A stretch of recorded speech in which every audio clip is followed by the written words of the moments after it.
It's Wednesday, April the 25th. Go ahead and get down. Doing the fishing report a little bit different tonight. It's inside of our camper. We're kind of living in our camper while we're building our new house, so things a little different. Lake level's right at 9:15. Hadn't changed much at all since last week. The water temperature's warmed up quite a bit. It's up in the mid-60s. Depends where you're at in the lake. You know, the last 3-4 days have been real warm. So a lot of fish moving up on beds, a lot of things going on. I'd like to talk a little bit about we had that FLW tournament last week, which I did really bad in. I kind of, if you've heard the expression spun out, that's pretty much what I did in that tournament. The fishing conditions were tough, but I felt it was an event that I should have done real well in, and I had a pretty good game plan going in. And I was around fish because my co-anglers, both of them caught fish. Matter of fact, the co-angler I drew the first day ended up winning the event. He had like 16 pounds behind me, and he was doing some things a little bit different. He was throwing an Alabama rig, and I was trying to catch him on a swim bait and a wobblehead. And any time he would catch one on the Alabama rig, I would change up and go to the Alabama rig, and then I would go back to what I was doing. Make a long story short, I was trying to fish his pattern. I wasn't comfortable with what I was doing. And it's a pretty good lesson because, you know, a person needs to fish what they feel their strong points are and what you've got the most confidence in. And I did totally the opposite in that event. But anyways, back to the fishing. But, you know, the fish are moving up shallow. There's a good shallow bite. You can catch them on a Ned rig. Wobblehead's doing real good. And the key depth right now with all these fish moving up seems to be about 12 feet or less. And it's kind of happening all over the lake. The crankbait bite's pretty well slowed down. And it's starting to be a topwater bite. And one of the topwater baits I'm throwing is a Strike King Sexy Dog. It's about the size of a spook. And I like a walking bait this time of year. A whopper plop or a buzz bait to me is a little bit too fast. You know, the fish aren't chasing real hard. So it seems like a walking bait. And especially if you get over the fish where they're spawning, the bait's not moving that far. It's, you know, displacing a lot of water. And I think it just makes them mad. But something you can also try in them spawning areas is a fluke and a Cinco. And on the fluke, what I would probably do, if the water is pretty off-colored, I would go white. The clearer the water is, I would go like a bait fish or something that's a more of a shad color pattern to it. Now the problem is with a lot of these, with the bottom bite, the clearer the water is, the more moss we seem to have on the bottom. In some areas of the lake is actually turning over, so it's got a lot of moss up in the water column. And I had a guy email me, his name was Pete. He likes to fish from the dam up to Cow Creek, or from the 86 bridge up to Cow Creek this time of year, and he wanted to know what an alternative to the slime problem was. He said the only way he can get out of it, if he's setting the boat in 25 feet, casting into about 15.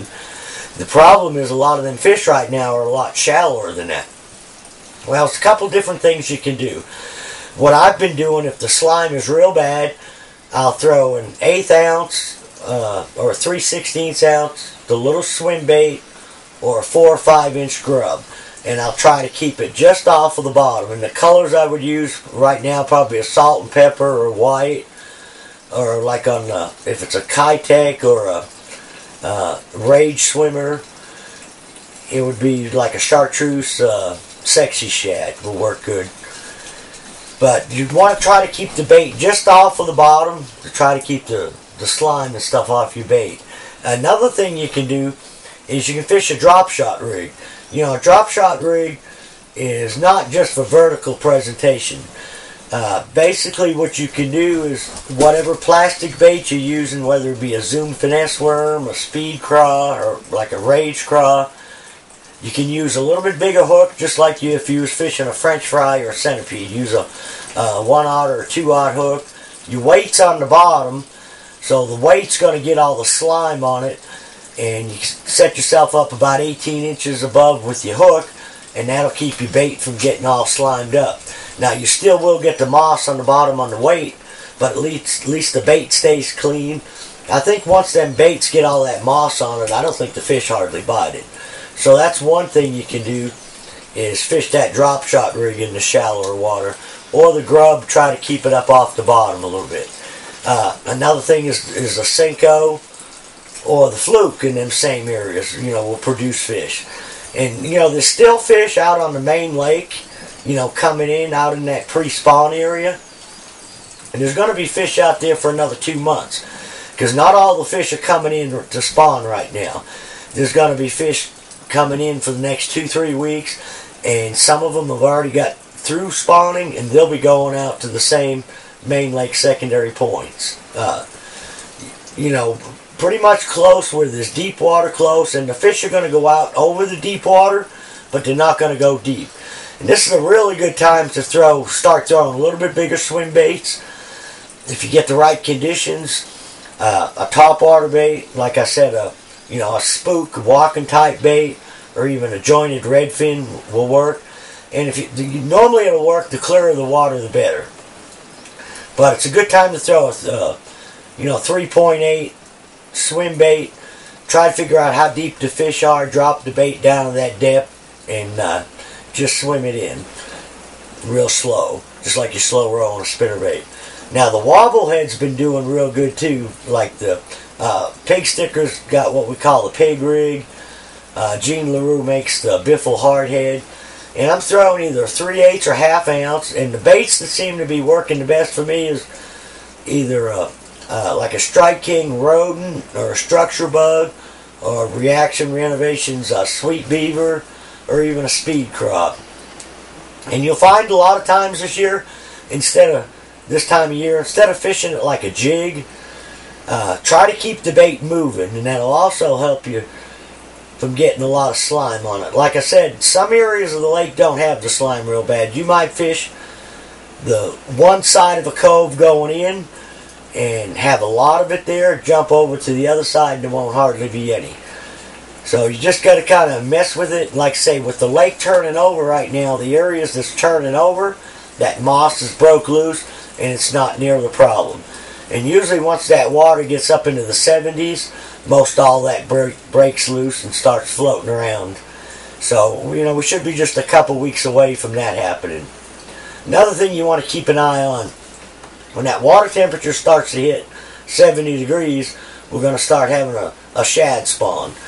So for the first couple hours in the morning, there'll be a lot of fish chasing them shad around as they're trying to spawn. So keep an eye out for any kind of topwater activity.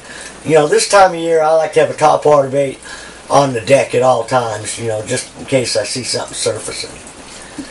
So, we got quite a bit of rain today. Looks like it's going to continue to warm up.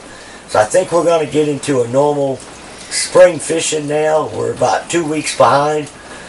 And I'd say we're going to have fish spawning, all the way out through May. So until next week, good luck, good fishing.